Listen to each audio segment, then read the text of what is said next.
Viewers, এই ভিডিওতে আমি একটি টার্ম নিয়ে আলোচনা করব। আপনারা দেখতে পাচ্ছেন সে টার্মটি হচ্ছে সেক্সুয়াল সাডিজম। অনেকে এই সেক্সুয়াল সাডিজম ফ্রেজটি সম্বন্ধে জানে না বা টার্মটি সম্বন্ধে বোঝে না। তো শুরুতে একটা আমরা এক্সপ্লেনেশন দেখে নিই। Sexual sadism is a condition where someone experiences sexual arousal from inflicting pain, suffering, or humiliation on others. It's estimated that 2 to 5% of people experiences sexual gratification from this.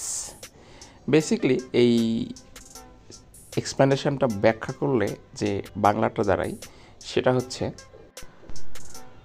লক্ষ্য করুন, সেক্সুয়াল স্যাডিজম হলো এমন একটি অবস্থা যেখানে কেউ অন্যের উপর যন্ত্রণা, কষ্ট বা অপমানিত করার ফলে যৌন উত্তেজনা অনুভব করে।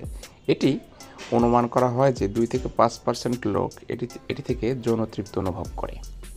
এরপরে সেক্সুয়াল স্যাডিজম শব্দটি আমরা যদি আরও বিস্তারিতভাবে আলোচনা করি তাহলে দেখুন যে tendency to drive pleasure, specially sexual gratification from inflicting pain, suffering or humiliation on others. অর্থাৎ আনন্দ লাভের প্রবণতা, বিশেষ করে যৌন তৃপ্তি, অন্যের উপর বেদনা, যন্ত্রণা বা অপমান করা থেকে।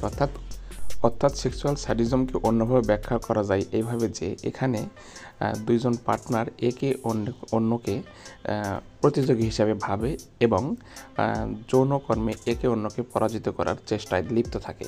যখন একজন কর্মী কষ্ট পায় বা বিশেষ করে বেদনা বা যন্ত্রণা বোধ করে, তখন আরেকজন সঙ্গী অর্থাৎ যৌন সঙ্গী সে আনন্দ অনুভব করে। এক কথায় সেক্সুয়াল স্যাডিজম মানে হচ্ছে অন্যকে যৌন যন্ত্রণা দিয়ে আনন্দ অনুভব করার প্রবণতা। ধন্যবাদ।